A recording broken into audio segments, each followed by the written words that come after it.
अस्सलाम वालेकुम। कैसे हैं आप लोग? उम्मीद है ठीक होंगे। Welcome to my YouTube channel और मेरा नाम है डॉक्टर मोहम्मद शफाक। आज की वीडियो में हम मेडिसिन के ऊपर जो बात करेंगे वो मेडिसिन हमारे पास है एंटामाइज़ोल।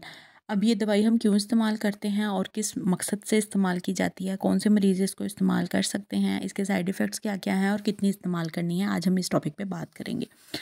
तो सबसे पहले हम देख लेते हैं कि ऐसे लोग जिनको डायरिया का इशू होता है या फिर जिन लोगों को पेट पेट का कोई मसला होता है, पेट में मरोड़ उठते हैं या पेचस या फिर उल्टियाँ आती हैं।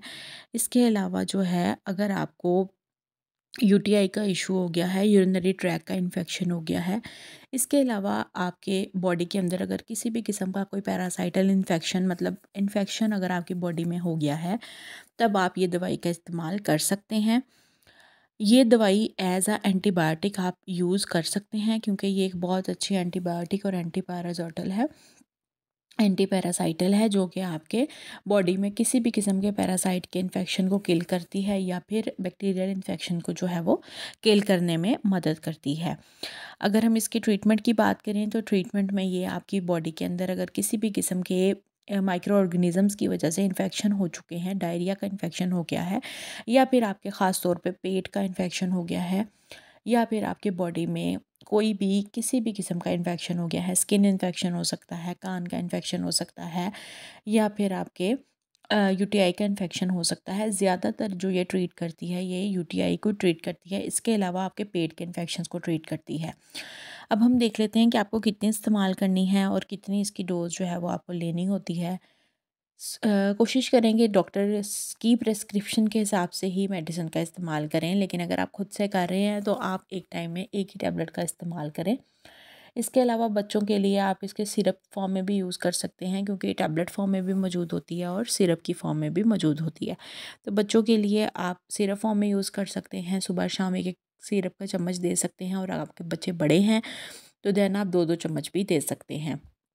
अब हम देख लेते हैं कि इसके साइड इफ़ेक्ट्स की अगर हम बात करें तो एंटीबायोटिक्स या जितने भी ये इस तरह के मेडिसिन्स होती हैं, किडनी या लिवर पे कहीं न कहीं इनका इफ़ेक्ट लाज़मी होता है।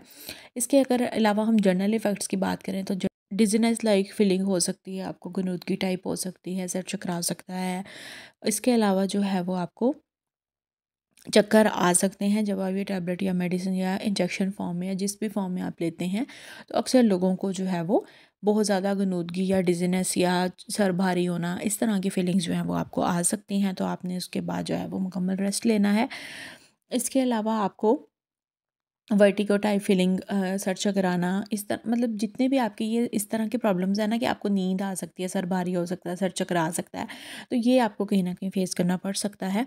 इसके अलावा आपकी थोड़ी सी टाइम के लिए मेमोरी लॉस का भी प्रॉब्लम हो सकता है, बहुत कम टाइम के लिए, शॉर्ट टर्म बिल्कुल, लेकिन ज़रूरी नहीं है कि सब में ही ये प्रॉब्लम हो। तो साइड इफ़ेक्ट्स भी सब में थोड़ा बहुत चेंज होते रहते हैं बॉडी के हिसाब से।